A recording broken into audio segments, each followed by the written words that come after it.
오늘 본문인 이사야 35장은 갑작스러운 변화로 시작을 합니다. 이전에 보았던 34장에서 에돔은 부정한 짐승들로 가득 찬 음울한 광야로 변모하였습니다. 그런데 갑자기 그 광야가 활짝 핀 꽃들로 가득한 기쁨의 장소로 바뀌기 시작한다라는 것입니다.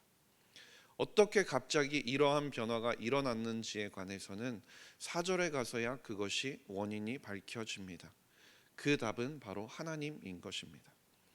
4절을 보면 하나님이 오사 구하시리라 라고 말씀하고 있습니다. 하나님께서 모든 기쁨의 창조자가 되신다라는 겁니다. 흔히 인간은 끊임없이 자신 스스로 기쁨을 창조할 수 있다고, 만들어낼 수 있다고, 스스로 기쁨을 생산할 수 있다고 생각하기 쉽습니다. 그러나 인간이 그렇게 하기란 쉽지 않다라는 사실입니다. 기쁨이라는 것은 언제나 하나님께서 베풀어 두신 곳 가운데서 하나님께서 주시는 것, 하나님의 임재의 부산물이라는 겁니다. 쉽게 말해서 우리가 우울한 기분이나 울적한 기분이 잠겨 있을 때를 생각해 보시면 쉽습니다. 스스로 그 기분이나 그 상황들을 환기시키기라는 것은 매우 어렵습니다. 이제부터 기분이 좋아야지 하고 우리가 스스로 생각을 하면 그때부터 기분이 바로 좋아지나요? 그것은 매우 어렵다라는 겁니다. 그런데 우리가 하나님께서 만들어 두신 아름다운 자연 가운데서 그것들을 바라보게 되면 그것이 어떻게 되나요? 그 안에서 우리의 기분이 전환되어지는 것을 우리가 경험할 수 있게 된다는 겁니다. 우울하거나 울적했던 기분들이 사라지고 평안한 마음을 가질 수 있게 된다라는 것입니다. 이어지는 본문을 보면 그래서 하나님께서는 사막에서도 크게 기뻐하라고 명령하고 계십니다. 레바논에 속한 영광이 그 사막 가운데, 광야 가운데 주어질 것이라고 말씀하시기 때문입니다. 레바논의 영광, 그것들은 장대한 식물이나 아름다운 나무들에서 오는 것이었습니다. 그런데 사막 자체는 황폐해져 있는 곳이기 때문에 스스로는 그런 것들을 만들어낼 수 없는 공간입니다. 그 안에 레바논의 영광이 주어지기 위해서는 그 레바논의 영광을 나타내는 아름다운 나무들과 식물들이 그곳 가운데 심기워져야 한다라는 겁니다. 즉, 그 사막의 영광을 주실 수 있는 분, 그 아름다움을 허락하실 수 있는 분은 하나님이시라는 겁니다. 하나님을 통해서만 그 땅 가운데 아름다움이 주어질 수 있고 이것이 하나님의 은혜라고 이사야 선지자는 말하고 있는 것입니다. 구원의 풍성함의 축복 모두 하나님께서 우리에게 허락하신다라는 겁니다. 하나님과 더불어 온전하게 되어야지만 우리가 그 안에서 기쁨을 발견할 수 있다고 말하는 것입니다. 그래서 이사야 34장, 35장에 걸쳐서 유다를 향해 그리고 우리를 향해 하나님이냐 열방이냐 이 두 길을 보여주고 있는 것입니다. 열방을 따라서 자기 나름의 영광을 인간이 창조하려고 발버둥 치게 된다면 결국 그것의 결과는 재앙으로 끝나버린다라는 것을 보여주는 것입니다. 그런데 35장에서 말씀하고 있는 바는 하나님께서 자신의 영광을 피조물들과 공유하기 원하시고 우리가 하나님의 영광을 그분께 돌리려고 하게 된다면 하나님께서도 그 영광을 우리에게 주시겠다라고 말씀하는 것입니다. 그 약속을 주시면서 하나님께서 3절의 말씀을 통해 약한 손을 강하게 하라라고 우리에게 말씀하는 겁니다.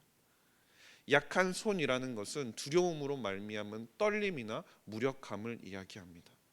자신의 힘을 무자비하게 사용하는 강한 대적들로 말미암아서 아무것도 할 수 없는 상황을 나타내는 것입니다. 아수르가 펼친 날개 때문에 유다에는 미래가 없는 것처럼 보였습니다. 유다의 견고한 성들이 하나둘씩 무너져 가고 이제는 예루살렘까지 함락할 기세로 몰려오고 있었습니다. 파멸과 멸망이 확실해 보였다라는 겁니다. 내적으로는 부패한 정치로 인해서 정의가 사라지고 암울한 나날이 계속되고 있었습니다. 옛 질서가 사라진 것처럼 보였다라는 겁니다. 조상들에게 주어졌던 약속이 무너진 것처럼 보였고 두려움과 떨림이 가득한 때였다라는 겁니다. 그런데 열방보다 크신 하나님께서 그 땅 가운데 오셔서 불균형을 바로잡으시고 압제자에게 보응하기 위해서 유다를 위해 오신다라는 것입니다. 그렇기 때문에 유다 백성은 우리는 두려워할 필요가 없다라고 말씀하는 겁니다. 하나님께서 약속하셨고 그 약속은 반드시 실현될 것이기 때문입니다. 구속의 축복이 나타날 것이라고 선포해지고 있기 때문인 것입니다. 그래서 말라기 3장 1절을 보게 되면 만군의 여호와가 이르노라 보라 내가 내 사자를 보내리니 그가 내 앞에서 길을 준비할 것이요 또 너희가 구하는 바 주가 갑자기 그의 성전에 임하시리니 곧 너희가 사모하는 바 언약의 사자가 임하실 것이라 라고 말씀합니다. 이사야는 그들의 하나님을 바라보라라고 말씀하는 것입니다. 너희 하나님을 바라보라. 하나님께서 너희를 위하여 보응하기 위하여 오시겠다라고 말씀하는 겁니다. 하나님께서 오신다라는 것입니다. 하나님이 너무 멀리 계셔서 우리가 찾을 수 없다라고 말하는 그들에게 성경은 말씀하고 있는 것입니다. 하나님께 우리가 이를 필요가 있는 것이 아니라 하나님께서 오신다라는 겁니다. 하나님께서 친히 오셔서 우리에게 기쁨을 주시고 영광을 더하여 주시고 보응하여 주시겠다라는 겁니다.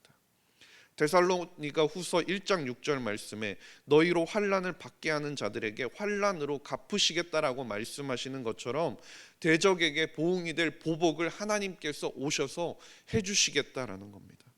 하나님은 구원의 과정을 통해서 그리고 하나님께서 섭리하신 그것들을 통해서 그리스도의 오심으로 말미암아 수천 년을 가로질러 우리에게 오시겠다라는 겁니다.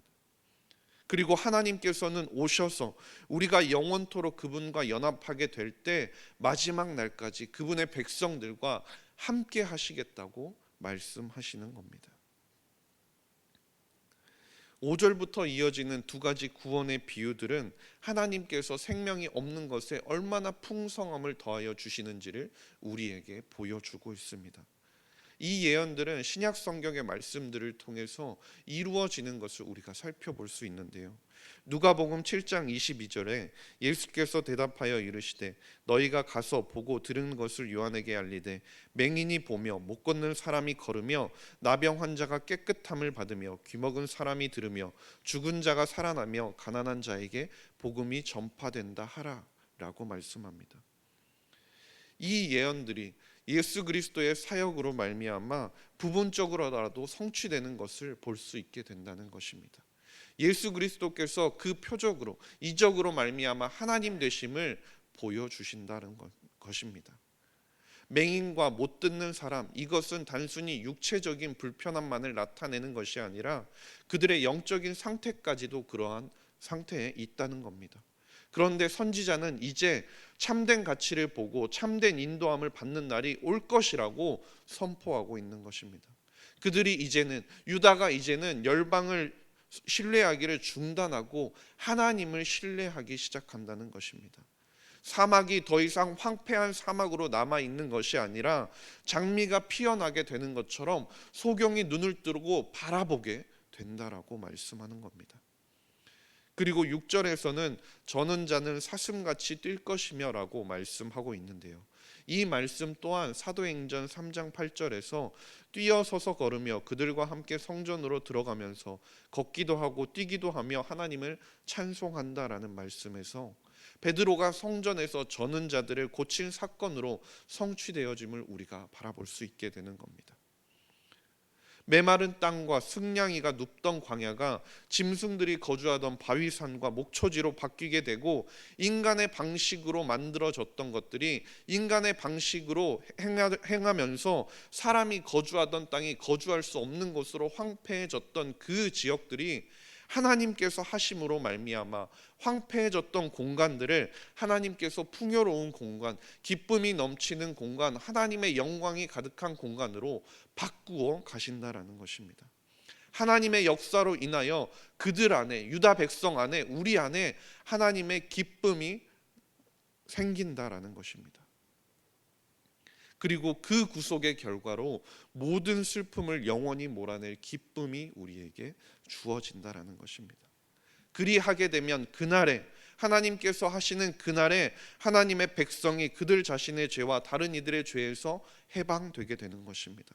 하나님께로 돌아와서 하나님의 형상을 완전하게 회복하게 된다는 것입니다. 슬픔과 고통을 피한 평생의 싸움이 끝나고 즐거움과 기쁨에 압도되는 것을 바라보게 된다라는 것입니다. 이것이 바로 하나님께서 말씀하시는, 성경에서 말씀하는 소망과 기쁨, 믿음이 된다라는 겁니다. 그래서 고린도전서 15장 19절 말씀을 보면, 만일 그리스도 안에서 우리가 바라는 것이 다만 이 세상의 삶뿐이면 모든 사람 가운데 우리가 더욱 불쌍한 자이리라 라고 말씀하는 것입니다. 하나님이 참 하나님이시기 때문에 우리가 하나님의 모든 약속을 믿고 그 안에서 바라볼 수 있게 된다라는 것입니다. 그리고 하나님께서는 그 믿는 자, 그리고 선택하신 자들을 위하여 사막의 대로를 준비하시겠다 말씀합니다. 8절에서 나오고 있는 이 대로, 이것은 지금 금요 예배 때마다 목사님들의 설교를 듣는 철로 역정에 크리스천이 걸어가는 길을 말합니다. 순례자들이 거룩한 성으로 나아가는, 여행하게 될 거룩한 길입니다. 그 길은 부정하거나 거룩하지 못한 것은 그곳으로 들어갈 수 없다라고 말씀합니다. 오직 하나님의 자신의 백성, 구속받은 자만이 이 길을 통하여 그 길로 나아갈 수 있다라고 말하는 것입니다. 그리고 그 길은 사막 가운데 분명하게 나타나서 너무나 잘 건설되어서 따라가기 쉽게 되어졌다 말합니다. 어리석은 자도 거기서 길을 잃지 않게 된다는 것입니다. 그 길은 인간의 어떠한 노력이나 기술이나 뛰어남으로 그 길을 얻는 것이 아니라 하나님께서 그 사막 가운데 그 길을 구속받은 자들을 위하여 만들어 두셨다라는 것입니다. 그리고 그 대로는 걷는 자들에게 안전함을 더하여 주신다는 것을 말씀하십니다. 요한복음 16장 33절에 이것을 너희에게 이르는 것은 너희로 내 안에서 평안을 누리게 하려 함이라. 세상에서는 너희가 환난을 당하나 담대하라, 내가 세상을 이기었노라 말씀하시는 겁니다. 하나님께서 택하신 자들을 위하여 만드신 길이기 때문에 구속받은 자들을 위해서, 하나님께서 택하신 자들을 위해서 가로막는 장애물들과 모든 것들이, 가로막는 것들이 다 제거될 것입니다. 오직 하나님의 약속의 정당한 상속자들만이 그 땅을 통해서 그 땅의 대로를 걷게 된다는 것입니다. 그리고 그 모든 그 대로를 위해서 시온으로부터 멀리 떨어져 있던 하나님의 속량을 받은 자들이 모이게 될 것이고, 그리고 그러함으로 말미암아 기뻐하고 감사하게 될 것이라고 이사야 선지자는 말씀하고 있는 것입니다. 주 안에서 사랑하는 석관중앙교회 성도님 여러분, 하나님께서 만들어주신 그 대로, 그 사막의 대로는 물리적인 도로가 아닙니다. 현대 이집트와 팔레스타인을 잇는 철도도 아닙니다. 이것은 하나님께서 만들어주신, 하나님께서 예비하신 영원한 생명으로 인도되어지는 길이라는 것입니다. 철로 역정에서 크리스천을 향해서 좁은 길을 보고 말했던 것을 혹시 기억하시나요? 당신의 앞을 바라보십시오. 당신은 이 좁은 길을 보십니까? 이것이 당신이 가야 할 길입니다. 이것은 족장, 선지자, 그리스도, 그리고 그의 사도들에 의해서 만들어진 길입니다. 그리고 이것은 마치 자로 잴 수 없을 만큼 똑바른 길입니다. 이것이 당신이 걸어가야 하는 길입니다. 이사야가 선포하던 그 압제의 시기, 모든 즐거움과 모든 기쁨이 사라져버린 시대 같았습니다. 죄의 속박 가운데 있을 때는 기쁨이 전혀 없었고 슬픔과 탄식만이 남아 있었다라는 것입니다. 그런데 이제 그들이 걸어가게 될 그 길 가운데, 그 대로 가운데는 기쁨과 즐거움이 그들과 함께 거룩한 성읍을 걸어가는 그 길 가운데 함께 동행하게 될 것이라는 겁니다. 그리고 그 곁을 맴돌던 슬픔과 탄식은 도망가게 될 것이라고 선포하는 것입니다. 하나님의 백성이 사악한 자들에 의해서 고난을 당하는 것은 이 죄악 많은 세상에서는 피할 수 없는 것이 사실입니다. 그것이 현실입니다. 부당하고 악한 것들에 의해서 착취를 당하기도 하고 병과 고통에 예속되기도 하고 슬픔과 탄식을 토해내기도 하는 것은 당연한 현실입니다. 그럼에도 불구하고 하나님께서는 이사야 선지자를 통해서 하나님의 구속받은 자들, 하나님에 의해서 구속받은 자들의 미래가 얼마나 영광스럽고 얼마나 축복의 자리인지를, 그것들로 가득하게 될 것인지를 기대해 보라고 말씀하시는 것입니다. 여호와 하나님께서 가져다 주시는 그 영광의 날이 이르게 되면 지금까지의 모든 슬픔과 탄식을 잊어버리게 하고도 남을 만큼의 영원한 즐거움이 삶에 가득하게 될 것이라고 말씀하는 것입니다. 그것을 약속해 주시겠다라는 것입니다. 하나님께서 그들에게, 하나님께 속한 자들을 위해서 그 큰 선물을 준비하고 계신다라는 것입니다. 그리스도의 속량함을 얻은 자들에게 왕관을 씌워 주시고 모든 아름다움과 영광과 기쁨을, 그리고 즐거움을 주시겠다라는 것입니다. 그렇기 때문에 세상이 아무리 곤고하고 혼탁하고 절망적이어도 우리는 의의 길, 거룩한 길, 믿음의 길을 지킬 수 있는 것입니다. 하나님이 베푸신 구원이 너무나 크고 너무나고 확실해서 그것을 결코 부인할 수 없기 때문에 우리는 그것에 대해서 기대하며 나아갈 수 있는 것입니다. 이것이 하나님의 아들 예수 그리스도의 고난과 축복과 죽음으로 말미암아 우리에게 주어졌다라는 것입니다. 히브리서 10장 20절 말씀에 그 길은 우리를 위하여 휘장 가운데로 열어놓으신 새로운 살 길이요 휘장은 곧 그의 육체니라라고 말씀하셨습니다. 우리 안에 하나님께서 베풀어 주신 그 구원의 대로는 오직 그리스도이심을 기억할 수 있기를 간절히 소망합니다. 그러므로 구원의 대로이신 그리스도 안에서 우리가 항상 살아갈 수 있기를 간절히 소망합니다. 하나님의 크신 은혜를 믿는 자, 그리고 완전한 구원에 참여한 자로서 흔들림 없이 좌우로 치우침 없이 구원의 대로를 걸어갈 수 있기를 간절히 소망합니다. 완전한 구원에 이르기까지 결탄코 그리스도라는 그 구원의 대로에서 벗어나지 않을 수 있는 저와 모든 성도님들이 될 수 있기를 주님의 이름으로 간절히 소망합니다. 기도하겠습니다. 하나님 아버지 감사합니다. 예수 그리스도를 통해 구원의 길을 예비하여 주신 그 은혜에 감사드립니다. 말씀을 통해 세상 가운데 우리가 걸어가야 할 길에 대해 확신을 더하여 주시고 두려워하지 않고 담대히 그 길을 걸어갈 수 있게 하심도 감사드립니다.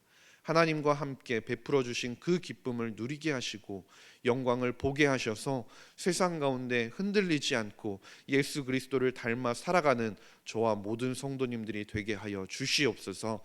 감사드리며 모든 말씀 우리 구주 예수 그리스도의 이름으로 기도드렸습니다. 아멘.